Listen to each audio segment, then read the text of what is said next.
राधे राधे प्यारे विद्यार्थियों। तो चलिए आज 12th फिजिक्स का पहला खूबसूरत सा चैप्टर स्टार्ट करने वाले हैं जिसका नाम है इलेक्ट्रोस्टैटिक्स, जिसको हिंदी में स्थिर वैद्युतिकी भी कहते हैं। लेकिन इससे पहले जुड़ जाइए आप अपना खूबसूरत सा चैनल जिसका नाम है एक्सर्जी फिजिक्स। एक्सर्जी फिजिक्स के से आप जुड़ते हैं तो उससे मुझे मजबूती मिलती है और कहीं ना कहीं आप और हम मिल करके इस फिजिक्स को सीखेंगे और समझेंगे कि रियल में फिजिक्स होता क्या है। चलिए स्टार्ट करते हैं टॉपिक जिसका नाम है इलेक्ट्रोस्टैटिक्स। इलेक्ट्रोस्टैटिक्स जिसको आप हिंदी में स्थिर वैद्युतिकी भी कह सकते हैं। तो यहां देखिए इलेक्ट्रोस्टैटिक्स मेनली दो शब्दों से मिलकर के बना है। इलेक्ट्रो जिसका अर्थ होता है चार्ज, और इसी चार्ज को हिंदी में हम लोग आवेश भी कहते हैं, और एक स्टैटिक्स होता है जिसका मतलब होता है रेस्ट, जिसे हम लोग हिंदी में स्थिर या तो विराम कहते हैं। तो मेरी बातों को ध्यान समझिए। कहा जाता है कि भौतिक विज्ञान की वह शाखा जिसके अंतर्गत स्थिर आवेश, कैसा आवेश, स्थिर आवेश एवं इसके गुणों का अध्ययन किया जाता है, उसी का नाम है इलेक्ट्रोस्टैटिक्स यानी स्थिर वैद्युतिकी। तो मेरी बातों को ध्यान समझिए। स्थिर वैद्युतिकी क्या बोले हम लोग, है ना, कि भौतिक विज्ञान की वह शाखा जिसके अंतर्गत कैसा आवेश, स्थिर आवेश एवं इनके गुणों का अध्ययन किया जाता है ना, जिसे हम लोग क्या कहते हैं, स्थिर वैद्युतिकी। मेरी बात ध्यान समझिए, स्थिर आवेश। तो यहाँ पे एक नया टॉपिक निकल करके आया जिसका नाम क्या है, आवेश। जिसका नाम क्या है, आवेश। तो यहां से पहला पॉइंट स्टार्ट होगा जिसको हम लोग क्या बोलेंगे, चार्ज। और इसी चार्ज को हिंदी में क्या कहते हैं जी, आवेश कहते हैं। आखिर ये आवेश होता क्या है, मेरी बातों को ध्यान समझें। ये आवेश क्या होता है, तो कहा जाता है कि किसी भी पदार्थ का वह गुण, किसी भी पदार्थ का वह गुण जिसके अंतर्गत उस पदार्थ में विद्युत एवं चुंबकीय प्रभाव को उत्पन्न एवं महसूस करते हैं। यहाँ पे दो चीजें बड़ी इंटरेस्टिंग बात बताएं, है ना। ये जो होता है किसी भी पदार्थ का गुण होता है ना, जो उस पदार्थ में विद्युत, ध्यान समझिए, उस पदार्थ में कौन सा, विद्युत, और दूसरा कौन सा, चुंबकीय, विद्युत और चुंबकीय प्रभाव को उत्पन्न एवं महसूस करते हैं। जैसे हम एक एग्जांपल लेते हैं कि मान लीजिए मेरे पास दो ऑब्जेक्ट हैं ना, अगर ये दोनों ऑब्जेक्ट को अगर आप रबिंग करते हैं तो होता क्या है कि ये पदार्थ का एक इलेक्ट्रॉन का स्थानांतरण दूसरे इलेक्ट्रॉन में हो जाता है, यानी एक इलेक्ट्रॉन निकल करके दूसरे इलेक्ट्रॉन में चला जाता है, और ये वस्तु जो होता है ना आवेशित हो जाता है। इसके अंदर एक प्रकार का गुण होता है। अब ये दूसरे वस्तु को अपनी ओर क्या करता है, खींचने का प्रयास करता है। जैसे कागज के छोटे छोटे टुकड़े को अपनी ओर खींचेगा, इसका मतलब कौन सा प्रभाव हो गया,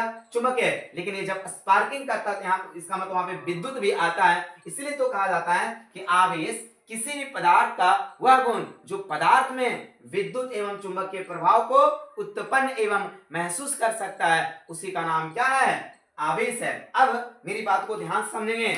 अब आवेश जो होता है या पॉइंट टू पॉइंट समझेंगे, आवेश का परिभाषा समझ में आ गया। अब पहला पॉइंट इसमें समझिएगा कि किसी भी आवेश को हम लोग किससे सूचित करेंगे जी, क्यू से इंडिकेट करेंगे, क्यू से, है ना, सूचित किया जाता है। इस बात को याद रखिए, किसी भी आवेश को किससे, क्यू से सूचित किया जाता है, सूचित किया जाता है। चलो पहला चीज। दूसरा पॉइंट इसमें याद रखेंगे, दूसरा पॉइंट ध्यान समझिएगा, दूसरा बड़ा इंटरेस्टिंग पॉइंट है कि मान लो ये आवेश है, हम क्या बताएं, आवेश एक प्रकार का गुण होता है और किसी भी गुण में कोई प्रकार की दिशा नहीं होती है। अगर कोई गुण है, मेरे अंदर भी जो गुण है, तो मेरे गुण में कोई दिशा नहीं होती है। कहा जाता है कि गुण में दिशा नहीं होता है। इसी प्रकार आवेश एक प्रकार का गुण है और जिसमें दिशा नहीं होता है, कौन सा राशि, अदिश राशि होता है। इसलिए इसका दूसरा पॉइंट लिखेंगे, यह एक प्रकार का स्केलर क्वांटिटी है। कौन सा क्वांटिटी, स्केलर क्वांटिटी है। स्केलर क्वांटिटी जिसको आप हिंदी में कौन सा राशि बोल सकते हैं, अदिश राशि। कौन सा राशि जी, अदिश राशि। तो मेरी बात ध्यान समझो, ये एक प्रकार का अदिश राशि है क्योंकि इसमें कोई प्रकार की दिशा नहीं होती है। तीसरा पॉइंट आप ध्यान देने योग्य आवेश के बारे में ये है कि अगर आप 10वां क्लास पढ़ेंगे विद्युत धारा के बारे में, कहा जाता है कि आवेश के प्रवाह की दर को क्या कहते हैं, विद्युत धारा। और हम जो क्लास में सिखाए थे उसमें बताए थे कि जो नीचे में रहता है उसको पढ़ते हैं प्रति। क्या पढ़ते हैं? प्रति। तो नीचे में कौन है? समय। तो प्रति एकांक समय में किसी चालक से प्रवाहित आवेश को क्या कहते हैं? विद्युत धारा कहते हैं। इसका मतलब ये जो Q है एक प्रकार का क्या है? आवेश है। अगर इसको जब क्रॉस मल्टीप्लाई करेंगे बताइए Q बराबर कितना होगा? तो बोलेंगे Q बराबर हो जाएगा I इंटू का T। Q बराबर I इंटू का T। I क्या है? प्रवाहित होने वाली विद्युत धारा किसी भी चालक में, और T क्या है? समय है। तो अब बताइए विद्युत धारा का ऐसा मात्रक एम्पियर, विद्युत धारा का ऐसा मात्रक एम्पियर, और टाइम का ऐसा मात्रक सेकंड होता है। इसलिए आवेश का ऐसा मात्रक एम्पियर गुने सेकंड होता है। और इसको बताने वाले, जो पूरा ड्रामा को बताने वाले इंसान का नाम था चार्ल्स एंगस्टन डे कूलम। इसलिए उनके सम्मान के लिए आवेश का ऐसा मात्रक क्या होता है जी?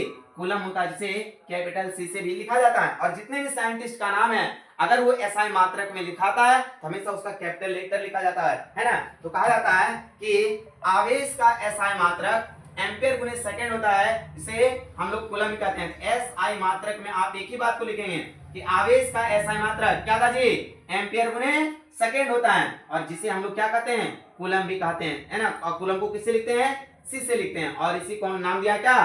कूलम। अब कूलम एक साइंटिस्ट थे, इसलिए उनका पहला लेटर लिखा है C। यहां तक क्लियर हो गया। अब तीसरा यहां से चौथा पॉइंट आता है आवेश के बारे में, बड़ा इंटरेस्टिंग पॉइंट आता है ना। हमने यहां तुरंत सीखा कि इसका एसआई मात्रक एम्पियर गुने सेकंड होता है। अब बताइए जहां आपने एम्पियर देखा, एम्पियर को बीमा में हम लोग ए लिखते हैं, लेकिन जहां सेकंड रहेगा, सेकंड जैसे ही दिमाग में आता है तो दिमाग में यही चलता है कि हम टाइम की बातें कर रहे हैं, और टाइम को हम लोग किससे लिखते हैं? T से। किसे लिखते हैं? T से। इसलिए कहा जाता है कि आवेश का जो बीमा होगा उसका नाम क्या है? T होगा। इसका मतलब इसका डायमेंशन फॉर्मूला, कौन सा फॉर्मूला? डायमेंशन। इसका जो डायमेंशन फॉर्मूला होगा, है ना, क्या हो जाएगा जी? A और T। तो ये 4 पॉइंट आप दिमाग में रखेंगे, ठीक है। पहले पता है आवेश क्या होता है। आवेश के बारे में हम आपको समझा चुके हैं कि किसी भी पदार्थ का वह गुण जो पदार्थ के अंदर विद्युत एवं चुंबकीय प्रभाव को उत्पन्न एवं महसूस करते हैं उसे क्या कहते हैं? आवेश। दूसरा बात है आवेश की 4 पॉइंट याद रखिएगा कि आवेश को किससे सूचित करेंगे? Q से इंडिकेट करेंगे। दूसरा पॉइंट याद रखेंगे कि यह एक प्रकार का अदिश राशि है। कौन सी राशि? अदिश राशि, क्योंकि इसमें कोई प्रकार की दिशा होती नहीं है। तीसरा पॉइंट याद रखेंगे कि इसका एसआई मात्रक जो होता है एम्पियर गुने सेकंड होता है, जिसे हम लोग कूलम भी कहते हैं। और चौथा पॉइंट याद रखेंगे डायमेंशन। इसका डायमेंशन यानी बीमीय सूत्र जो होता है उसको किससे लिखते हैं जी? AT से। ये पूरा कहानी किसका हुआ? आवेश का। अब एक नया पॉइंट पढ़ेंगे जिसका नाम है फंडामेंटल क्वांटिटी। कौन सा नाम है जी? Fundamental quantity. ध्यान रखेंगे कि रियल में फंडामेंटल क्वांटिटी होता क्या है। फंडामेंटल क्वांटिटी को हिंदी में मूल भौतिक कण भी कहते हैं। कौन सा कण कहते हैं जी? मूल भौतिक कण। तो नेक्स्ट पॉइंट जिसका नाम था फंडामेंटल क्वांटिटी। सभी बच्चे समझेंगे अभी आवेश के बारे में, समझें कि आवेश क्या होता है, इसके बारे में पूरा डिटेल समझें। अब इंटरेस्टिंग पॉइंट समझेंगे जिसका नाम है फंडामेंटल पॉइंट। ध्यान समझो। तो अब स्टार्ट करते हैं। फंडामेंटल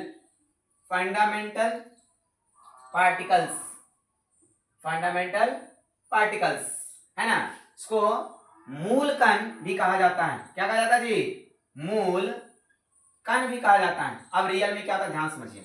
कहा जाता है कि मूल कण जितने भी होते हैं उसमें इलेक्ट्रॉन, प्रोटॉन और न्यूट्रॉन, इलेक्ट्रॉन, प्रोटॉन और न्यूट्रॉन, और ये तीनों का तीनों एक प्रकार का क्या कहलाएगा? फंडामेंटल पार्टिकल कहलाएगा। लेकिन अब अपना सोचने वाली ये बात है कि जो इलेक्ट्रॉन, प्रोटॉन, न्यूट्रॉन होता है इसको फंडामेंटल पार्टिकल्स तो कहते हैं, लेकिन यहाँ पे ध्यान देने योग्य बात यह है कि इलेक्ट्रॉन एक प्रकार का आवेशित कण है, और ये कैसा आवेश रहता है? ऋण आवेश, यानी ये ऋणात्मक आवेश होता है, नेगेटिव चार्ज होता है। ये कौन सा चार्ज होता है जी? नेगेटिव चार्ज होता है। इस बात को याद रखिएगा। और यहाँ पे प्रोटॉन जो रहता है ये होता है आपका कैसा चार्ज? Positive charge. कैसा चार्ज? Positive charge. इस बात को आप ध्यान देंगे, है ना। एक नेगेटिव चार्ज, एक पॉजिटिव चार्ज, और जो न्यूट्रॉन रहता है इसमें कोई प्रकार का चार्ज होता नहीं है। तो मेरी बात ध्यान समझो। P मतलब प्लस यानी पॉजिटिव चार्ज, इसको प्लस भी कहते हैं पॉजिटिव चार्ज। N मतलब नो चार्ज, इलेक्ट्रॉन को आप दिमाग में रखिएगा।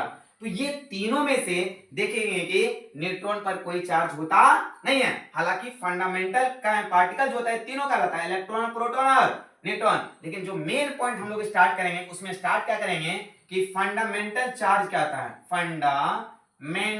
फंडामेंटल चार्ज जो होता है उसमें हम दो ही का नाम लिखेंगे, कि एक इलेक्ट्रॉन या तो एक प्रोटॉन, यही दोनों को हम लोग क्या कहेंगे, फंडामेंटल चार्ज, जिसको हम लोग मूल कण कहते हैं। कौन सा कण जी, मूल कण। इस बात को याद रखिएगा, फंडामेंटल चार्ज, क्योंकि न्यूट्रॉन पर कोई प्रकार का आवेश होता नहीं है, इसलिए न्यूट्रॉन को हम लोग फंडामेंटल चार्ज में रखेंगे नहीं।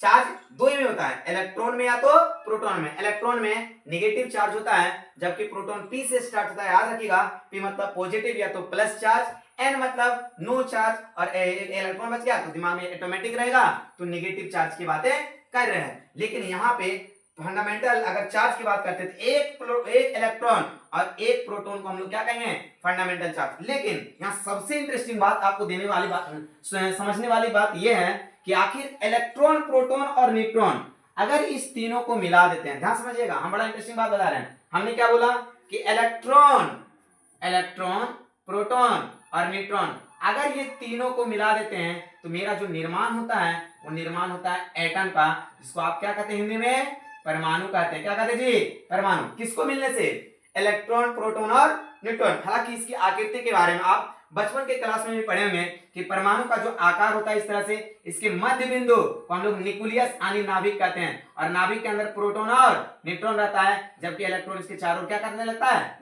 घूमते रहता है। अब होता क्या कि तीनों मिलकर के क्या बना, परमाणु, और परमाणु से हम लोग का अणु का निर्माण होता है। किसका निर्माण होता है, अणु यानी पार्टिकल्स का। और इसी अणु से, ध्यान सुने, परमाणु से मुझे क्या मिला, अणु। जैसे इलेक्ट्रॉन, प्रोटॉन, न्यूट्रॉन मिलाए तो परमाणु बना, परमाणु से अणु, और अणु से हम लोग पदार्थ का निर्माण करते हैं, और पदार्थ से मुझे क्या मिलती है, वस्तु का निर्माण होता है। जब भी पदार्थ और वस्तु की बात करेंगे ना तो आपके दिमाग में ये रहना चाहिए कि कहीं ना कहीं हम इलेक्ट्रॉन, प्रोटॉन और न्यूट्रॉन की बातें कर रहे हैं। अब फंडामेंटल चार्ज या तो फंडामेंटल पार्टिकल जितने भी होते हैं, ये तीनों को स्पेशल से नाम लेते हैं, और जानना जरूरी है कि फंडामेंटल चार्ज या पार्टिकल्स पर कौन से कितने आवेश होते हैं। चलिए अब स्टार्ट करते हैं इलेक्ट्रॉन की बात, ये बात को याद रखेंगे। पहला पॉइंट, पहला हम बात करते हैं इलेक्ट्रॉन का। किसका बात करते हैं, इलेक्ट्रॉन। अब इलेक्ट्रॉन की बात करेंगे तो जो इलेक्ट्रॉन होता है इस पर चार्ज की बात करते हैं। इलेक्ट्रॉन पर किसकी बात करते हैं, चार्ज। तो हम तो समझ गए कि इलेक्ट्रॉन में कैसा चार्ज होता है जी, निगेटिव चार्ज। कैसा चार्ज, निगेटिव चार्ज होता है, ऋणात्मक आवेश होता है। निगेटिव चार्ज यानी ऋणात्मक आवेश।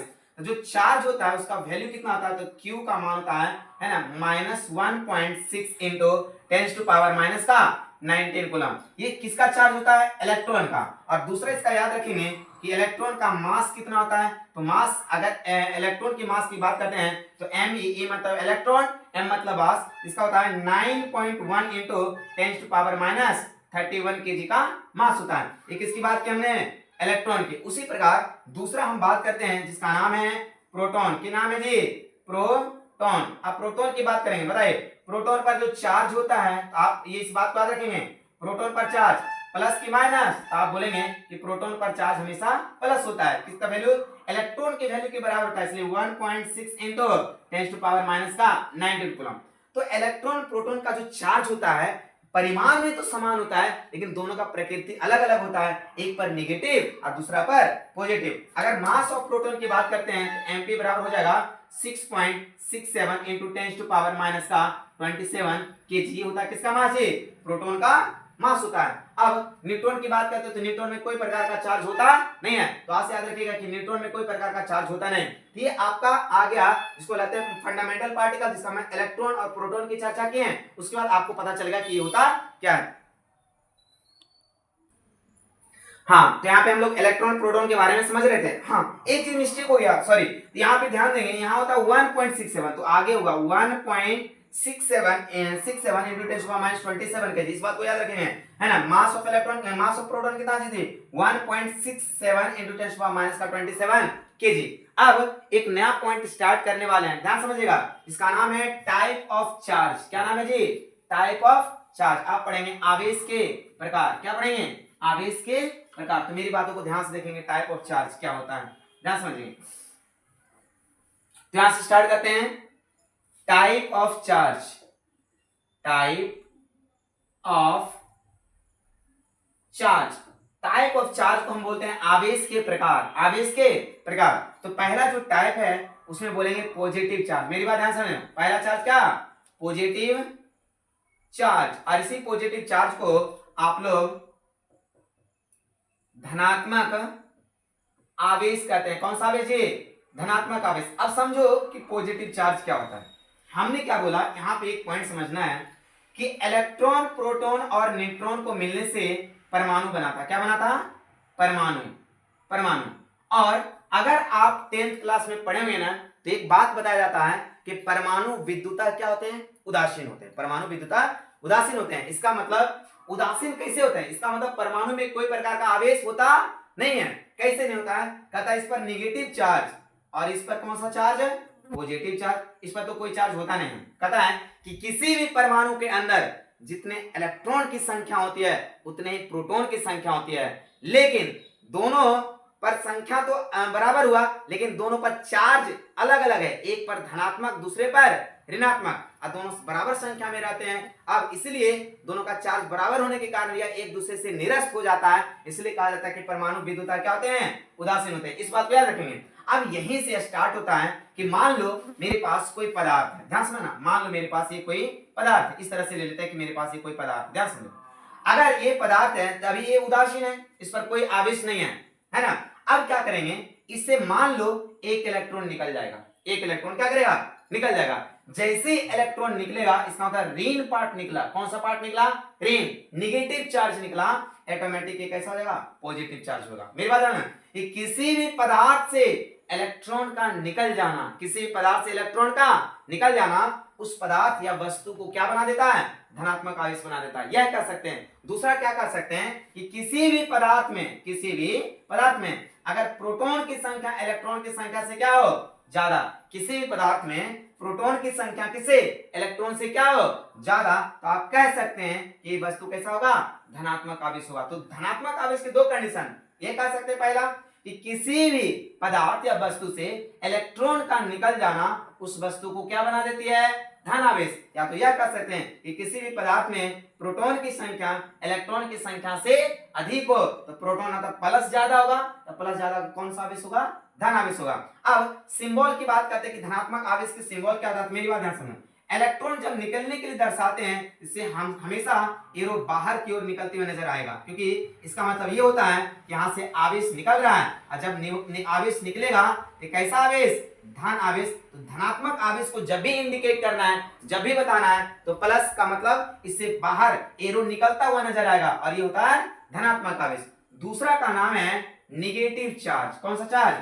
Negative charge. मेरी बात ध्यान समझेंगे, निगेटिव चार्ज। और निगेटिव चार्ज को हम लोग क्या कहते हैं जी? ऋणात्मक आवेश। ऋणात्मक आवेश। मेरी बात ध्यान समझेंगे। अब ये ऋणात्मक आवेश रियल में होता क्या है, इसको समझिए गौर से। इंटरेस्टिंग बात ये है कि मान लो ये एक प्रकार का कोई वस्तु है, अब ये उदासीन है। उदासीन मतलब इसमें कोई प्रकार का आवेश नहीं है। अब क्या करेगा, इलेक्ट्रॉन इसमें अगर आ जाता है, इलेक्ट्रॉन अगर इसमें क्या करता है? आ जाता है, तो किसी वस्तु में इलेक्ट्रॉन आने से इलेक्ट्रॉन की संख्या बढ़ जाती है, और जैसे इलेक्ट्रॉन की संख्या बढ़ेगी ये वस्तु कैसा हो जाएगा? ऋण आवेश हो जाएगा। तो कह सकते हैं कि किसी भी वस्तु में इलेक्ट्रॉन का आ जाना या किसी भी पदार्थ में इलेक्ट्रॉन का आ जाना उस पदार्थ या वस्तु को क्या बना देती है? ऋण आवेश बना देती है। इसका मतलब ऋणात्मक आवेश का मतलब इलेक्ट्रॉन का आ जाना। और दूसरा यह भी कह सकते हैं कि अगर किसी भी वस्तु में इलेक्ट्रॉन की संख्या ज्यादा होती है किससे? प्रोटॉन से, ऐसे भी जब इलेक्ट्रॉन आएगा तो उसकी संख्या तो बढ़ी जाएगी। तो किसी भी वस्तु में अगर इलेक्ट्रॉन की संख्या ज्यादा होती है प्रोटॉन से, इसका मतलब उस वस्तु को क्या कहेंगे? ऋणात्मक आवेशित वस्तु कहेंगे, है ना। तो ये दो पॉइंट समझता है। अगर इसका सिंबल की बात करें, इंडिकेशन की बात करें, तो ऋणात्मक आवेश तभी होगा जब उसमें आता हुआ एरो दिखेगा। तीर कैसा दिखेगा? आता हुआ तीर दिखने का मतलब क्या? इसका मतलब ये कहता है इसमें इलेक्ट्रॉन क्या कर रही है? आ रही है, इसलिए वस्तु क्या होगी? ऋण आवेश। तो उम्मीद करते हैं कि धनात्मक आवेश और ऋणात्मक आवेश के बारे में आपको अच्छे से समझ में आ गया होगा कि धनात्मक आवेश क्या होता है और ऋणात्मक आवेश क्या होता है। आपको ये चीज दिमाग में रखना है, इलेक्ट्रॉन का निकल जाना वस्तु क्या बन जाएगा? धन आवेश। इलेक्ट्रॉन का आ जाना वस्तु क्या बन जाएगा? ऋण आवेश। तो ये दोनों पॉइंट आपको समझ में आ जाना चाहिए। लेकिन अब यहाँ सबसे इंटरेस्टिंग बात क्या होता है कि हम धनात्मक और ऋणात्मक आवेश के बारे में तो समझे, लेकिन यहाँ पे एक संबंध पढ़ेंगे, है ना, कि आखिर ये जो आवेश है द्रव्यमान के साथ किस प्रकार संबंधित रहती है। तो ये पहला पॉइंट स्टार्ट करेंगे, है ना, कि आवेश द्रव्यमान के साथ किस प्रकार से संबंधित रहती है। अभी आपने बोला, है ना, कि मान लो ये एक प्रकार का पदार्थ है और ये उदासीन है। अगर मान लो इसे इलेक्ट्रॉन निकल गया, इलेक्ट्रॉन निकला तो अभी तुरंत सीखे थे कि इलेक्ट्रॉन का कुछ ना कुछ क्या होता है, द्रव्यमान होता है। और जब इलेक्ट्रॉन का कुछ ना कुछ द्रव्यमान होता है तो जैसे ही इलेक्ट्रॉन निकला, इसका मास मान लो अभी m था, है ना। इलेक्ट्रॉन निकलने के बाद मान लो इसका मास m मान लेते हैं, कोई दिक्कत नहीं। अब एग्जांपल से समझते हैं कि इसमें मान लो 5 प्रोटॉन और 5 इलेक्ट्रॉन था, ठीक है, पहले था। जब अब एक इलेक्ट्रॉन निकल गया तो बताइए कितने इलेक्ट्रॉन बचा, तो 4 इलेक्ट्रॉन। अब बताओ प्रोटॉन की संख्या कितनी, 5, इलेक्ट्रॉन की संख्या 4। अब द्रव्यमान की बात करें, इसका द्रव्यमान m1 मान लेते हैं, ठीक है। दूसरी बड़ी बात है, दूसरा हम इसको देखते हैं, इसमें 5 प्रोटॉन और 5 इलेक्ट्रॉन रखने दो। तब देखो प्रोटॉन और इलेक्ट्रॉन की संख्या आपस में क्या है, बराबर है। चलो इसका द्रव्यमान मान लेते कितना, m2। और तीसरा कंडीशन मानते हैं कि यहाँ पे है ना 5 प्रोटॉन, इलेक्ट्रॉन कर देते हैं 6, इसका मतलब इसमें एक इलेक्ट्रॉन क्या किया, आ गया, इलेक्ट्रॉन की संख्या बढ़ गया। अब बताओ इसका द्रव्यमान मान लेते कितना, m3। बताइए अगर इलेक्ट्रॉन निकला, अगर इलेक्ट्रॉन निकला ये जो वस्तु है ये कैसा आवेशित हो गए, आप बोलेंगे सर ये पॉजिटिव चार्ज हो जाएगा। इसमें इलेक्ट्रॉन और प्रोटॉन की संख्या बराबर है, इसका मतलब इसमें कोई प्रकार का चार्ज नहीं होगा, इसका मतलब इसका आवेश 0 हो जाएगा। लेकिन अगर इसमें इलेक्ट्रॉन आया तो इलेक्ट्रॉन आने का मतलब ये कैसा चार्ज होगा, कहेंगे सर नेगेटिव चार्ज हो गया। तो बताइए अब द्रव्यमान की बात करते हैं, जैसे कुछ ना कुछ पार्ट निकलेगा, इलेक्ट्रॉन निकलेगा, इसका द्रव्यमान क्या होगा, घट जाएगा। इसमें निकला कुछ आया नहीं तो यही रहने दीजिए।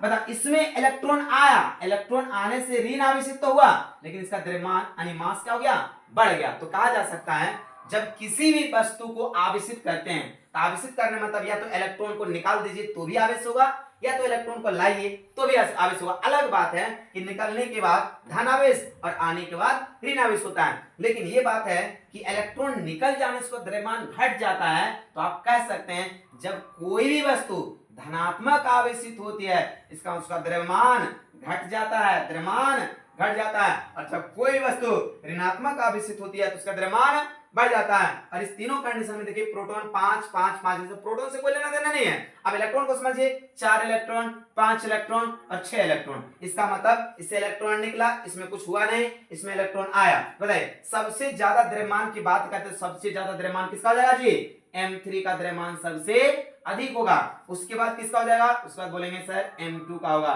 और सबसे कम द्रव्यमान किसका होगा, m1 का होगा। ये भी कंडीशन को आप याद रखेंगे। तो आप पहला चीज क्या है, जब किसी भी वस्तु को आवेशित किया जाता है, आवेशित करना मतलब उससे या तो इलेक्ट्रॉन निकलेगा या तो उसमें इलेक्ट्रॉन आएगा, तो उसका द्रव्यमान घट भी सकता है और उसका द्रव्यमान बढ़ भी सकता है। तो पहला ही पॉइंट याद रखिएगा कि आवेश का द्रव्यमान के साथ जो संबंध रहता है ना, आवेश का संबंध किसके साथ, द्रव्यमान के साथ। और इस बातों को दिमाग में रखेंगे, ठीक है। यहां तक तो सभी बच्चों को समझ में आ गया होगा कि होता क्या है। तो अगला पॉइंट स्टार्ट करेंगे जिसका नाम है प्रॉपर्टीज ऑफ चार्ज, है ना।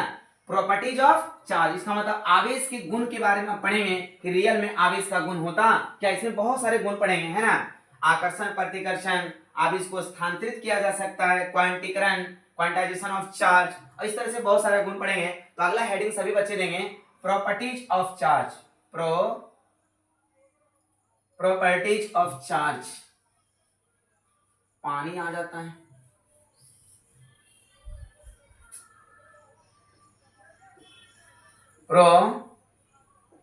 प्रॉपर्टीज ऑफ चार्ज इसका मतलब इसको कहते हैं हम लोग क्या, आवेश के गुण।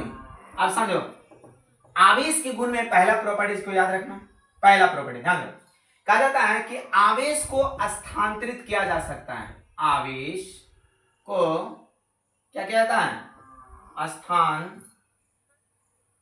स्थानांतरित किया जाता है,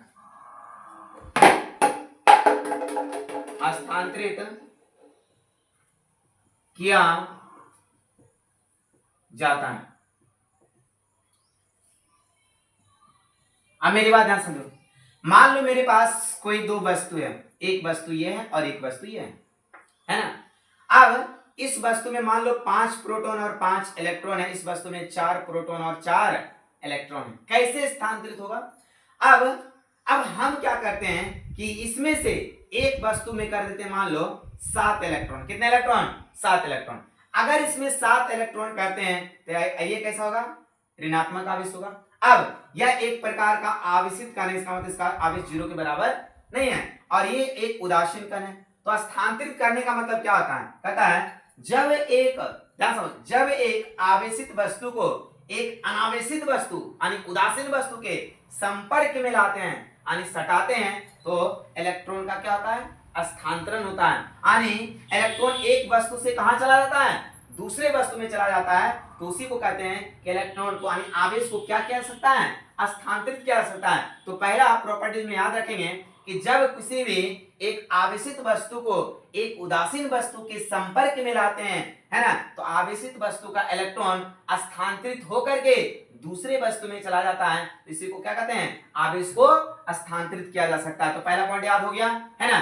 तो दूसरा पॉइंट अब याद रखिएगा, सबसे पहले दूसरा पॉइंट बड़ा इंटरेस्टिंग पॉइंट है। पहला पॉइंट हम लोग सीखे कि आवेश को क्या किया जा सकता है जी, स्थानांतरित किया जा सकता है। स्थानांतरण का मतलब क्या, जब एक आवेशित वस्तु को एक उदासीन वस्तु के संपर्क में लाते हैं तो इलेक्ट्रॉन का स्थानांतरण एक वस्तु से दूसरे वस्तु में हो जाता है, तब कह सकते हैं कि आवेश क्या हो गया, स्थानांतरित हो गया। यहां तक हम क्लियर समझ में आया, है ना। चलो स्टार्ट करते हैं नेक्स्ट पॉइंट। दूसरा पॉइंट का नाम है आवेश संरक्षित रहता है। आवेश संरक्षित, आवेश कैसा रहता है जी, संरक्षित रहता है। जहां आवेश संरक्षण का सिद्धांत, आवेश संरक्षित रहता है। अब आवेश कैसे संरक्षित रहता है इस बात को समझिए, बड़ा इंटरेस्टिंग पॉइंट है। हम आपको एक एग्जांपल से समझाने का पूरा प्रयास करें। दूसरा पॉइंट ध्यान समझो कि मेरे पास मान लो इस तरह से, ध्यान सुनना, यहाँ पे मेरे पास दो वस्तुएं, बड़ा सा बनाते हैं ताकि समझ में आए, है ना।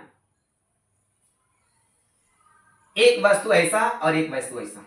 अभी दोनों वस्तु अलग अलग है। अब हुआ क्या कि मान लो इसमें 5 प्रोटॉन और 5 इलेक्ट्रॉन है, इसमें 4 प्रोटॉन और 4 इलेक्ट्रॉन दे दिया हमने। अब इस दोनों वस्तु को संपर्क में नहीं लाए, यानी दोनों वस्तु एक दूसरे से अलग अलग है, यानी कोई आवेश एक दूसरे को ट्रांसफर नहीं कर रहा है।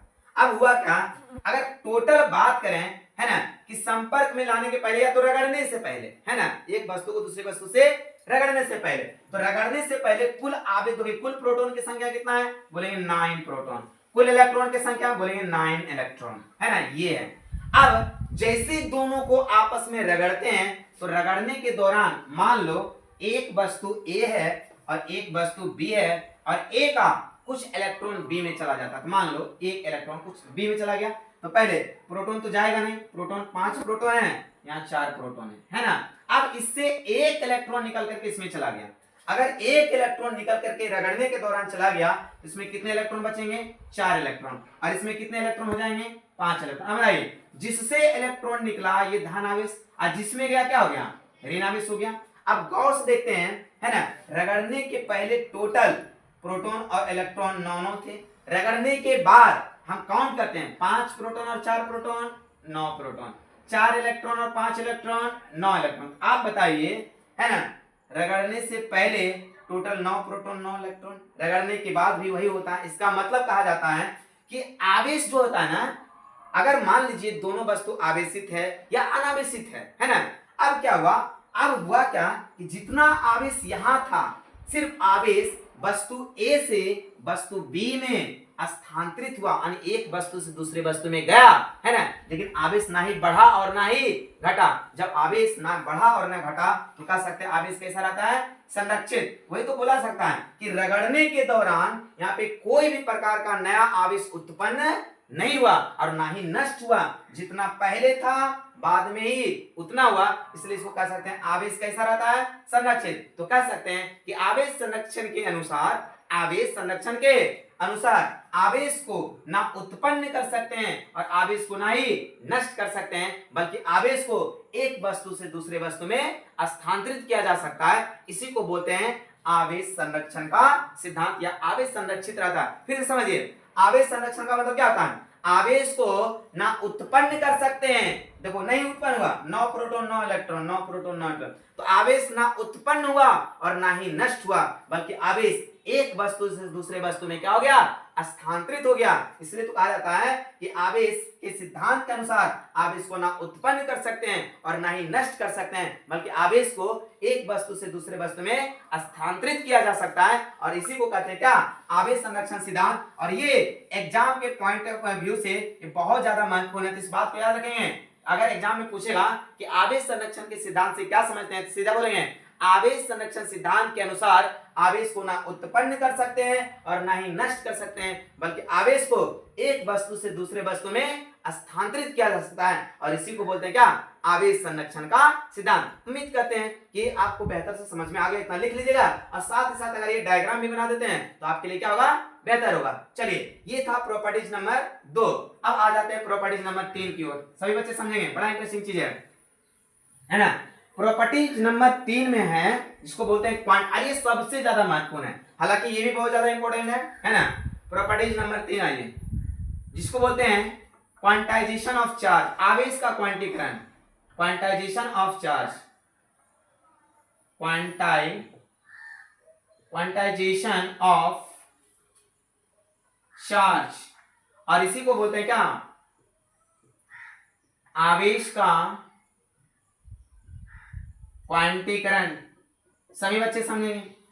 अब क्वांटाइजेशन ऑफ चार्ज क्या होता है, बड़ा इंटरेस्टिंग चीज है कि मान लो ये कोई एक प्रकार का पदार्थ है, कोई वस्तु समझ लीजिए पदार्थ है। अब मेरी बात ध्यान समझिए, अगर इस पदार्थ का कुल आवेश की बात करना है ना, तो डिपेंड करेगा नंबर ऑफ इलेक्ट्रॉन पे, यानी इलेक्ट्रॉन की संख्या पे। एक बार और बार बोले हैं कि सर आप बार बार इलेक्ट्रॉन की बात क्यों कर रहे हैं, प्रोटॉन की बात क्यों नहीं कर रहे हैं। याद रखना, प्रोटॉन न्यूक्लियस के अंदर रहता है और न्यूक्लियस से प्रोटॉन के निकालना ये चीजें संभव नहीं है। तो इलेक्ट्रॉन ये परमाणु में जब होता है तो उसके चारों ओर चक्कर लगाता है, इसलिए इलेक्ट्रॉन आएगा चाहे इलेक्ट्रॉन जाएगा, चाहे इलेक्ट्रॉन का प्रवाह होगा, लेकिन प्रोटॉन का कभी ऐसा होता नहीं है। इस बात को समझिए। अब हमने पढ़े आवेश का क्वांटीकरण, क्वांटाइजेशन ऑफ चार्ज का बड़ा इंटरेस्टिंग चीज हम बता रहे हैं कि मान लो ये कोई पदार्थ है ना। अब ये पदार्थ है तो मान लो इसके अंदर एक इलेक्ट्रॉन आया, मान लेते हैं एक इलेक्ट्रॉन आया। कितने इलेक्ट्रॉन आया, एक इलेक्ट्रॉन आया। तो कह सकते हैं कि इसका टोटल आवेश होगा 1e के बराबर। e मतलब इलेक्ट्रॉन का आवेश रखेगा, टोटल चार्ज। ये बड़ा क्यू से ले लेते हैं, आपको समझ में आया, क्यू है ना 1e। और जब इलेक्ट्रॉन आया तो ऋण आवेश हुआ। मान लो 2 इलेक्ट्रॉन आया तो क्या करेंगे, इसका टोटल आवेश होगा क्या, माइनस का 2e। मान लो 3 इलेक्ट्रॉन आया तो टोटल कितना, माइनस का 3। और e क्या है, इलेक्ट्रॉन का आवेश। 1 2 3 एक प्रकार का संख्या है, जितना इलेक्ट्रॉन आएगा आवेश उतना गुना होगा। 2 आएगा तो 2 गुना हो जाएगा, 3 आएगा तो 3 गुना होगा। अब उसी प्रकार यहां ध्यान समझो कि यहां पे देखो, अगर मान लो ये पदार्थ दूसरा पदार्थ हम ले लेते हैं, इससे मान लो 1 इलेक्ट्रॉन चला गया तो हो जाएगा प्लस का 1 इलेक्ट्रॉन का आवेश। अगर 2 इलेक्ट्रॉन जाता है क्या लिखेंगे, 2e के बराबर, ये प्लस में होगा है ना। अगर 3 इलेक्ट्रॉन जाता है क्या लिखेंगे, 3 लिखेंगे है ना। इस तरह से अब आपको पूरी तरह से इसको परिभाषित करना है ना। अब बताइए टोटल चार्ज कितना मान लिए, Q है ना। अब मान लेते हैं कि हो सकता है या तो n इलेक्ट्रॉन आए या तो n इलेक्ट्रॉन जाए है ना। तो बताओ Q क्या है, इस पदार्थ का कुल आवेश। तो कहा जाता है, ध्यान समझ, अब आवेश का क्वांटीकरण समझा रहे हैं। कहता है किसी भी पदार्थ का कुल आवेश, किसी भी पदार्थ का कुल आवेश उसमें उपस्थित इलेक्ट्रॉन के आवेश के पूर्ण गुणज के बराबर होता है। ध्यान समझो, किसी भी पदार्थ का कुल आवेश, किसी भी पदार्थ का कुल आवेश उस पदार्थ में उपस्थित इलेक्ट्रॉन के आवेश के पूर्ण गुणज के बराबर होता है, और इसी को कहते हैं क्वांटाइजेशन ऑफ चार्ज। अगर इलेक्ट्रॉन आएगा तो ऋण आवेश माइनस, और अगर इलेक्ट्रॉन जाएगा यहां पे हो जाएगा क्या, प्लस हो जाएगा।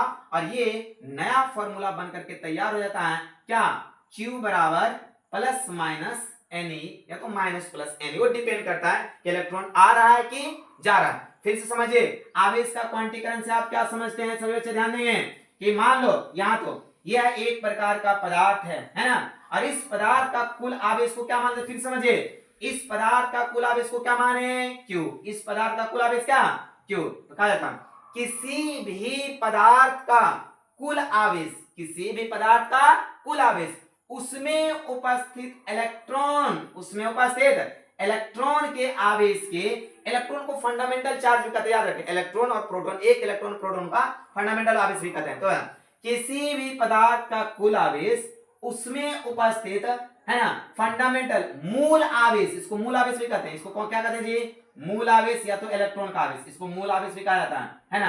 ये हो गया आपका कुल आवेश, किसी पदार्थ का कुल आवेश। तो मेरी बात, किसी भी पदार्थ का क्वांटाइजेशन ऑफ चार्ज आवेश का कौन है, किसी भी पदार्थ का कुल आवेश उसमें उपस्थित मूल आवेश के पूर्ण गुणज के, पूर्ण गुणज n मतलब पूर्णांक होता है, पूर्ण गुणज के, ये बराबर है तब बराबर बोलेंगे, पूर्ण गुणज के बराबर होता है, जिसे हम क्वांटाइजेशन ऑफ चार्ज कहते हैं, यानी आवेश का क्वांटीकरण कहते हैं। बड़ा इंटरेस्टिंग है और सिंपल भी है। किसी भी पदार्थ का कुल आवेश उसमें उपस्थित मूल आवेश के पूर्ण गुणज के बराबर होता है, और वो डिपेंड करता है, अगर इलेक्ट्रॉन आएगा तो ऋण आवेश, इलेक्ट्रॉन जाएगा तो धन आवेश हो जाएगा, और यही आपका बन जाता है Q बराबर क्या, एक नया फॉर्मूला Q बराबर माइनस प्लस Ne। तो उम्मीद करते हैं कि आवेश का क्वांटीकरण आपको समझ में आ गया। इसी तरह से एग्जाम में आपको क्या करना है, लिखना है। अगर हाँ नहीं लिख पाते बच्चे तो आप क्या करेंगे, वीडियो को स्लो करके रोक लेंगे, उसके बाद लिखेंगे, हाँ क्या लिखेंगे, किसी भी पदार्थ या वस्तु का कुल आवेश उसमें उपस्थित मूल आवेश यानी इलेक्ट्रॉन के आवेश के पूर्ण गुणज के बराबर होता है, इसी को कहते हैं क्वांटाइजेशन ऑफ चार्ज। अब मेरी बात ध्यान समझो, यहाँ पे 3 पॉइंट आया है ना, आप बताओ, यहाँ 3 पॉइंट आया तो तीनों पॉइंट के बारे में लिखना बहुत जरूरी है। बताओ पहला क्या है, Q, Q के बारे में लिखेंगे। यहाँ Q क्या है, वस्तु का कुल आवेश, क्या जी, वस्तु का कुल आवेश है ना।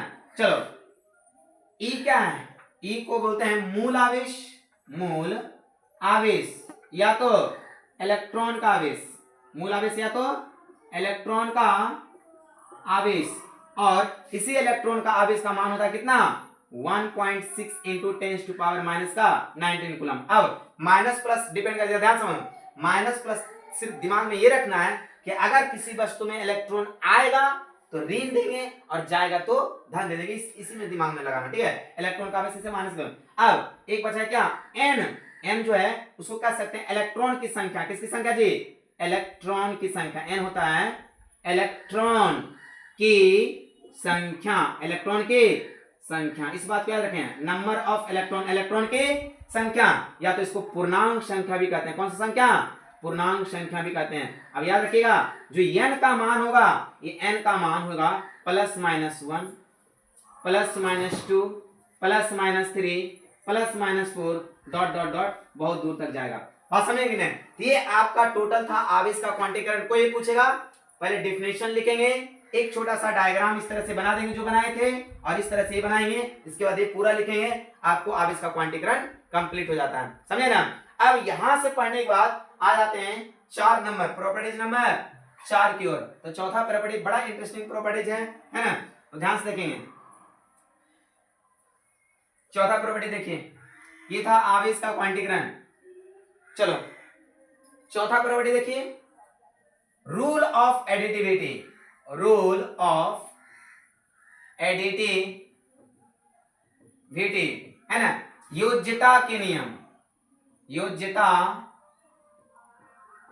के नियम, सभी बच्चे गौर से देखेंगे, रूल ऑफ एडिटिविटी योज्यता के नियम होता क्या है, बड़ा इंटरेस्टिंग से समझेंगे। हाँ तो योज्यता के नियम को गौर से समझिए कि रियल में ये योज्यता का नियम होता क्या है, बड़ा इंटरेस्टिंग टॉपिक है। मान लीजिए ये गुण नंबर चौथा होगा, तो ये मान लो एक प्रकार का, मान लो ये वस्तु है, ध्यान समझिएगा, और इस वस्तु का जो निर्माण हुआ इसके अंदर उपस्थित बहुत छोटे छोटे कणों से हुआ, ये छोटा छोटा क्या है, कण है। अब मान लेते हैं इस कण का आवेश मान लो Q1 है, इस कण का आवेश मान लो Q2 है, इस कण का आवेश मान लो -Q3 है, इस कण का आवेश मान लो प्लस का Q4 है। मेरी बात ध्यान समझो। और अगर कोई पूछे कि इस वस्तु का कुल आवेश क्या होगा, तो आप कहेंगे कि टोटल आवेश को हम लोग क्या मानेंगे, Q, वस्तु का कुल आवेश को क्या मानेंगे, Q, और ये Q बराबर आप सबको क्या करेंगे, जोड़ देंगे, Q1 plus Q2 minus Q3 plus कितना, Q4। तो आप कह सकते हैं कि किसी भी वस्तु का कुल आवेश, किसी भी वस्तु का कुल आवेश उसमें उपस्थित सभी कणों के, ये जो छोटा छोटा आपको कण दिख रहा है, उसमें उपस्थित सभी कणों के आवेशों के बीजगणितीय योग के बराबर होता है। बात समझिए, बड़ा इंटरेस्टिंग बात बता रहे हैं। क्या बोलेंगे कि किसी भी वस्तु का कुल आवेश, यानी हम इसका बात कर रहे हैं, किसी भी वस्तु का कुल आवेश उसमें उपस्थित सभी कणों के, उसमें उपस्थित सभी कणों के आवेशों के बीजगणितीय योग के क्या होता है, बराबर होता है। इसी को कहते हैं क्या, योज्यता के नियम। तो इस बात को समझना बहुत जरूरी है कि क्या बोलेंगे, अगर कोई पूछेगा कि योज्यता के नियम से आप क्या समझते हैं, तो मेरी बात ध्यान समझिएगा। रियल में योज्यता का नियम होता है क्या बोलेंगे कि किसी भी वस्तु का कुल आवेश, किसी भी वस्तु का कुल आवेश उसमें उपस्थित सभी कणों के आवेश, उसमें उपस्थित सभी कणों के आवेश का बीजगणितीय योग के बराबर होता है, और इसी को कहते हैं क्या, योज्यता के नियम। तो आप क्या लिखेंगे एग्जाम में, उसी प्रकार अगर पूछेगा कि योज्यता के नियम से क्या समझते हैं, क्या बोले कि किसी भी वस्तु का कुल आवेश उसमें उपस्थित सभी कणों के आवेश के बीजगणितीय योग के बराबर होता है, इसी को कहते हैं क्या, योज्यता के नियम। अब यहाँ पे लिखेंगे माना कि है ना, किसी वस्तु का प्रत्येक कणों का आवेश Q1 Q2 Q3 dot dot dot Qn है ना, अतः वस्तु का कुल आवेश Q बराबर इतना, इस तरह से आपको फिर में लिखना पड़ता है। तो ये आ गया रूल ऑफ एडिटिविटी। अब आ जाए नेक्स्ट पॉइंट की ओर आएंगे, तो नेक्स्ट पॉइंट 4 के बाद कितना नंबर आएंगे जी, 5 नंबर की ओर आएंगे। तो मेरी बात ध्यान समझिए, नेक्स्ट पॉइंट में आएंगे 5 नंबर, और 5 नंबर में आवेश का गुण में आएगा अट्रैक्शन एंड रिपल्सन। मेरी बात ध्यान, ये भी बड़ा इंटरेस्टिंग है, मैक्सिमम कूलम्ब्स लॉ यहीं से स्टार्ट होता है ना। तो एक अब आएगा attraction, attraction and repulsion, repulsion है ना, आकर्षण एवं प्रतिकर्षण, और प्रतिकर्षण का दूसरा नाम विकर्षण भी है। मेरी बात ध्यान समझो, ये तो बहुत आसान है, हालांकि ये सब शायद 8 9 में भी शायद बताया जाता है, 9 10 में कुछ आकर्षण विकर्षण क्या होता है। मेरी बात ध्यान समझिए, है ना, इसको ज्यादा क्या करेंगे, ज्यादा तवज्जो जहां देना वहां दे दिया, ठीक है। योज्यता के नियम क्वांटिटेशन होता है। आकर्षण और प्रतिकर्षण क्या होता है, मान लो मेरे पास दो चार्ज हैं, अगर दोनों चार्ज धनात्मक है, दोनों चार्ज क्या है, धनात्मक, और मेरे पास एक और दोनों चार्ज है, ये दोनों कैसा है, ऋणात्मक, और यहां ले देते एक धनात्मक और एक ऋणात्मक। अगर मान लो इसको हमने क्या किया, इस तरह से एक पूरी तरह से इसे लटका दिया, ध्यान समझो, इंटरेस्टिंग बात, इसको भी इस तरह से लटका दिया दूसरा कंडीशन में, और इसको भी इस तरह से लटका दिया, तब ध्यान समझो। तो क्या पता चला, अगर ये दोनों आवेश धनात्मक था, पहला कंडीशन ये है, ये आपका पहला कंडीशन, ये आपका दूसरा है, ये आपका तीसरा है। अगर दोनों धनात्मक आवेश है तो यह एक दूसरे को क्या कर रहा था, प्रतिकर्षित कर रहा था। याद रखना, ये कंडीशन हो गया क्या, प्रतिकर्षण। जैसे ही लटका है दोनों भाग गया, एक दूसरे को भाग गया, भागने के अलावा एक इधर चलाएगा और ये इधर जाने का कोशिश करेगा। यह भी दोनों ऋणात्मक आवेश है, इसमें भी क्या होगा, प्रतिकर्षण लगेगा। कौन सा बल लगेगा, प्रतिकर्षण। इसका मतलब अगर दोनों धनात्मक हो या तो दोनों क्या हो, ऋणात्मक, तो इसके बीच लगने वाला जो बल होगा वो प्रतिकर्षण होगा, यानी दोनों आवेश एक दूसरे को क्या करेगा, प्रतिकर्षित करेगा। तो अब लेकिन अगर एक धनात्मक और एक ऋणात्मक हो तो दोनों एक दूसरे को क्या करने का कोशिश करेगा, आकर्षित करने का कोशिश करेगा। ये इधर से इधर आएगा, इधर से इधर आएगा। तो कहने का मतलब ये है कि समान आवेश, समान मतलब सेम आवेश, समान आवेश एक दूसरे को प्रतिकर्षित करता है, जबकि विपरीत आवेश एक दूसरे को आकर्षित करता है। देखिए किताबी भाषा मत लिखिए, बहुत सारे दिखते हैं कि किताबी भाषा लिखते हैं, जातीय विजातीय, बुझाता हो ज्यादा कुछ नहीं है। पहले समझिए, रियल में समान आवेश एक दूसरे को प्रतिकर्षित करता है, जबकि विपरीत आवेश एक दूसरे को क्या करता है, आकर्षित करता है। और एग्जाम में आप अपना लैंग्वेज जितना यूज करेंगे वो आपके लिए उतना ज्यादा बेनिफिट होगा, एक भी नंबर नहीं कटेगा। लेकिन अगर आप किताबी लैंग्वेज यूज करते हैं तो आपका कहीं ना कहीं जो बीवीडी और मार्केट में क्या क्या आता है, अगर वो सब यूज करेंगे तो आपका नंबर कुछ ना कुछ कटता है। तो नंबर ना कटे, एक एक नंबर के लिए आपको लड़ना पड़ेगा। देखिए फिजिक्स में 90 प्लस करना है ना, उससे अधिक मार्क्स लाना इतना आसान है नहीं। इसका मतलब उसको बारीकी से समझना पड़ता है, एक एक चीज को समझना पड़ता है। बताइए आकर्षण एवं प्रतिकर्षण का मतलब क्या समझें कि समान आवेश एक दूसरे को प्रतिकर्षित करता है, जबकि विपरीत आवेश एक दूसरे को क्या करता है, आकर्षित करता है। ये हो गया आपका अट्रैक्शन एंड रिपल्सन। इस बात को समझना बहुत जरूरी था। ये हो गया 5 के बाद 6 नंबर। पांचवा पद के बाद लिखेंगे छठा नंबर, बड़ा इंटरेस्टिंग नंबर है। तो प्रॉपर्टी नंबर 6, हालांकि 7 प्रॉपर्टी बड़ा इंटरेस्टिंग है, लेकिन छठा नंबर देखिए, कहता है आवेश एक प्रकार का अपरिवर्तनीय राशि है। छठा नंबर देखिए, है ना। 6 नंबर क्या लिखेंगे, आवेश कैसा राशि है जी, अपरिवर्तनीय राशि है। इसका मतलब समझो, आवेश अपरिवर्तनीय राशि का मतलब समझो क्या होता है। कहता है अगर आवेश के वेग में कोई बदलाव कर दिया जाए या आवेश को विराम में ला दिया जाए, है ना, ध्यान समझो, तो उसके गुण में कोई प्रकार का परिवर्तन होता नहीं है। मेरी बात ध्यान समझो, हमने क्या बोला, आवेश के गुण में परिवर्तन क्या, जैसे मान लो हम हैं, है ना, अब हम विराम में है ना, और हम दौड़ने लगे, तो दौड़ने लगेंगे तो मेरे अंदर का गुण निकल नहीं जाएगा। इसका मतलब उसीलिए तो बोला जाता है कि आवेश कैसा राशि है, अपरिवर्तनीय, लेकिन इसमें कंडीशन पड़ेंगे, है ना।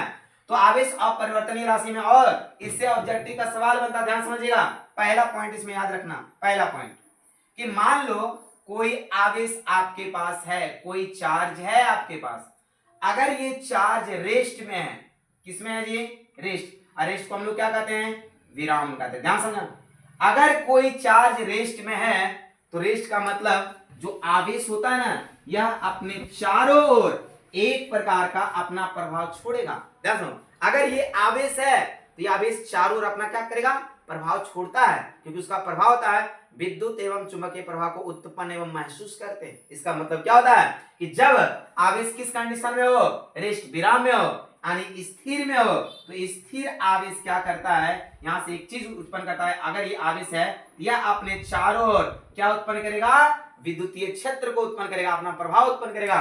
तो एक बात दिमाग में रखिएगा कि पहला कंडीशन कि आवेश अगर विराम में हो, स्थिर में हो, तो ये केवल क्या उत्पन्न करता है जी, केवल विद्युतीय क्षेत्र, केवल विद्युत क्षेत्र उत्पन्न करता है। और इसको आप दिमाग में बाहर ले जाओ, पहला पॉइंट कि आवेश अपरिवर्तनीय राशि का मतलब तो ये समझ गए कि आवेश को, है ना, कुछ भी परिवर्तन करिए तो उसके ज्यादा परिवर्तन होता नहीं, आवेश बढ़ता घटता नहीं है, जितना रहता वही। अब उसके गुण में क्या होता देखा, कहता आवेश अगर रेस्ट में हो, विराम में हो, इसका मतलब उसमें केवल क्या उत्पन्न होगा, विद्युतीय क्षेत्र उत्पन्न होगा। लेकिन अगर आवेश गति में हो, आवेश किस में हो, गति में हो, आवेश Q जो है अब किस में आ जाएगा, गति में, यानी मोशन में आ जाएगा। मेरी बात ध्यान समझो, तब मोशन दो प्रकार का मोशन होता है, एक का नाम है एक समान गति और एक का नाम असमान गति, यूनिफॉर्म मोशन, यूनिफॉर्म मोशन। और यूनिफॉर्म मोशन को मतलब क्या कहते हैं, समान गति, समान गति, या तो एक समान गति कह सकते हैं, और दूसरा का नाम है non uniform motion, non uniform motion. और नॉन यूनिफॉर्म मोशन को क्या बोलते हैं, असमान गति। तो मेरी बातों को ध्यान समझिए कि आवेश अगर विराम में है, स्थिर है, तो केवल क्या उत्पन्न करेगा, विद्युत क्षेत्र, क्या उत्पन्न करेगा, विद्युत क्षेत्र। लेकिन आवेश अगर गति में, तो गति दो प्रकार का होता है, एक होता है एक समान गति और एक होता है असमान गति। तो अगर एक समान गति है तो यहाँ दो चीज उत्पन्न होगा, एक होता है विद्युत क्षेत्र, एक होता है विद्युत क्षेत्र, याद रखिएगा, और दूसरा इसमें होता है चुंबकीय क्षेत्र। तो इस बात को दिमाग में रखेंगे, एक होता है विद्युत क्षेत्र, दूसरा चुंबकीय क्षेत्र। और ये बहुत इंटरेस्टिंग पॉइंट है कि आवेश अगर गतिमान हो, आवेश अगर क्या हो, गतिमान, और वो कैसा गतिमान, एक समान गतिमान। एक समान गति क्या होता है कि समान समय अंतराल में, है ना, समान दूरी तय करता हूं, है ना, समान समय अंतराल में अगर समान दूरी कोई तय करता है उसको एक समान गति कहते हैं। तो एक समान गति, अगर कोई भी आवेश एक समान गति में हो तो वो विद्युत क्षेत्र के अलावा चुंबकीय क्षेत्र भी उत्पन्न करता है, और इस बात को दिमाग में भर लीजिएगा। हाँ, तो पहला पॉइंट क्या लगे कि आवेश विराम, स्थिर में हो, रेस्ट में हो, तो केवल विद्युतीय क्षेत्र। लेकिन आवेश अगर गतिमान हो और कैसा गति, एक समान गति में हो, तो विद्युत क्षेत्र के अलावा चुंबकीय क्षेत्र भी उत्पन्न करता है। लेकिन अगर आवेश असमान गति हो तो विद्युत क्षेत्र, चुंबकीय क्षेत्र के अलावा तीसरा पॉइंट आता है विद्युत क्षेत्र मतलब इलेक्ट्रिक फील्ड, विद्युत क्षेत्र मतलब इलेक्ट्रिक फील्ड, चुंबकीय क्षेत्र मतलब मैग्नेटिक फील्ड, और तीसरा स्टार्ट होता है इलेक्ट्रोमैग्नेटिक वेव, है ना, विद्युत चुंबकीय तरंग उत्पन्न करता है। मेरी बात ध्यान समझो, पहला अगर एक समान गति है तो विद्युत क्षेत्र एवं चुंबकीय क्षेत्र, और समान गति है तो विद्युत क्षेत्र चुंबकीय क्षेत्र और एक ईएम वेव होता है इलेक्ट्रोमैग्नेटिक वेव, एक प्रकार की ऊर्जा की तरह रहता है, इसलिए इसको बोला जाता है एक प्रकार का ईएम वेव उत्पन्न होता है। मेरी बात ध्यान से सुनो, अगर आवेश किस अवस्था में जी विराम में, केवल विद्युत क्षेत्र गतिमान हो एक समान, ज्यादातर एक समान ही रहता है विद्युत और चुंबकीय क्षेत्र। इसका कंडीशन बहुत ही कम देखने को मिलता है, लेकिन कोई बात नहीं, चले नॉन यूनिफॉर्म रहेगा तो तीनों उत्पन्न करेगा। बताए कितना गुण हुआ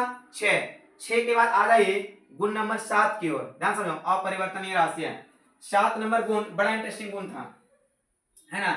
7 नंबर में हम आपको बताए थे, है ना, कि आवेश द्रव्यमान के साथ संबंध रखता है, और इस साथ ये पहले डिस्कशन ऑलरेडी कर चुके हैं, कैसे द्रव्यमान के साथ संबंध रखता है। तो क्या रहता है कि मेरे पास आवेश द्रव्यमान से संबंध रखता है, आवेश द्रव्यमान से संबंध रखता है। क्या रखता है संबंध, गौर समझिए, हम इसको ऑलरेडी समझा चुके हैं, लेकिन फिर भी एक बार थोड़ा सा शॉर्ट में निकल जाते हैं। इस बात को सभी पॉइंट आउट कर लेंगे और सब समझ लेंगे क्या होता है। लास्ट पॉइंट चल रहा है, आवेश द्रव्यमान के साथ संबंध रखता है। इसका मतलब हम समझिए कि मान लो यहाँ पे 5 प्रोटॉन है और ये नाभिक के अंदर है, इस तरह से मान लो, इस तरह से हम दे देते हैं इलेक्ट्रॉन की संख्या, 1 इलेक्ट्रॉन, 2, 3 और 4 इलेक्ट्रॉन। इसका मतलब इसमें प्रोटॉन 5 इलेक्ट्रॉन 4, इसका द्रव्यमान कितना माने थे m1। इसका मतलब क्या हुआ, 4 इलेक्ट्रॉन है, इसका मतलब 1 इलेक्ट्रॉन निकल गया, और जैसे 1 इलेक्ट्रॉन निकला था तो चार्ज कैसा हो गया था जी, धनात्मक आवेश, धनात्मक आवेश, ठीक है। 1 इलेक्ट्रॉन निकला था, चार्ज कैसा, धनात्मक आवेश। अब 5 प्रोटॉन रहने, हालांकि ये ऑलरेडी बता चुके हैं, फिर भी देखिए अब इलेक्ट्रॉन 5 को रहने दीजिए, 1 2 3 4 और 5। अगर ये इस तरह से 5 प्रोटॉन और 5 इलेक्ट्रॉन है, इसका मतलब इसका द्रव्यमान को हम m2 मानेंगे, जबकि इसका आवेश कितना होगा, 0 के बराबर, इसका आवेश 0 होगा, क्योंकि इलेक्ट्रॉन और प्रोटॉन की संख्या बराबर है। और लास्ट अगर ले लेते हैं, ये 5 इलेक्ट्रॉन है, लेकिन इलेक्ट्रॉन 6 ले लीजिए, 5 प्रोटॉन है, 6 इलेक्ट्रॉन, 1 2 3 4 5 और 6। इसका मतलब इसके अंदर क्या हुआ, 1 इलेक्ट्रॉन आ गया, और जैसे ही 1 इलेक्ट्रॉन आया, इसका द्रव्यमान मान लेते m3, लेकिन इलेक्ट्रॉन आने से ये कैसा आवेश हो गया, ऋण आवेश हो गया। तो बताइए इलेक्ट्रॉन का चला जाना, इलेक्ट्रॉन का चला जाना धनात्मक आवेश, इलेक्ट्रॉन का आ जाना, 3 कंडीशन, इलेक्ट्रॉन का आ जाना ऋणात्मक आवेश, और इलेक्ट्रॉन ना गया ना आया तो 0 आवेश, उसमें कोई आवेश नहीं, उदासीन हो गया। इसका द्रव्यमान m1, इसका m2 और इसका m3। तो आप बताइए प्रोटॉन तो सब में बराबर है, इसका सबका वजन बराबर ही होगा, द्रव्यमान बराबर होगा, लेकिन सबसे ज्यादा इलेक्ट्रॉन यहाँ है, इसका मतलब इसका द्रव्यमान सबसे ज्यादा होगा, m3 का द्रव्यमान सबसे ज्यादा होगा, उसके बाद किसका m2 का, और लास्ट में किसका आएगा m1 का। इसका मतलब समझो, अगर आवेश धनात्मक है तो द्रव्यमान बढ़ जाता है, आवेश ऋणात्मक है द्रव्यमान घट जाता है, सॉरी, अगर आवेश धनात्मक है द्रव्यमान घट जाता है, घट गया, और आवेश अगर ऋणात्मक है तो द्रव्यमान बढ़ गया। तो यह कहा जा सकता है कि आवेश किसके साथ संबंध रखता है, द्रव्यमान के साथ। इसलिए ये जो पूरा का पूरा हुआ आवेश का गुण, कितने गुण पढ़े हैं, 7 गुण। और याद रखिएगा, अगर आप ऑनलाइन की क्लास में इस तरह से हम लोग पढ़ा रहे हैं, लेकिन ऑफलाइन की क्लास में इसको और पूरा डिस्क्राइब करके बताते हैं, पूरा समझा करके कि कहां और कैसे होता है, और पूरा प्रॉपर तरीके से लिखा भी देते हैं। लेकिन यहाँ पे जितना बोल रहे हैं उसी पॉइंट को आपको लिखना है, ज्यादा कुछ करना नहीं है, लेकिन डायग्राम शुड बी प्रॉपर। अगर डायग्राम आपका प्रॉपर होता है ना कहीं पढ़ने में आपको बहुत ही मजा आता है। तो इस तरह से आपका पहला पॉइंट था, पहला पूरे चार्ज के बारे में आज पढ़े, है ना। अगला दिन स्टार्ट करेंगे नेक्स्ट पॉइंट, ठीक है। आज के लिए इतना ही रहने दीजिए, थैंक यू।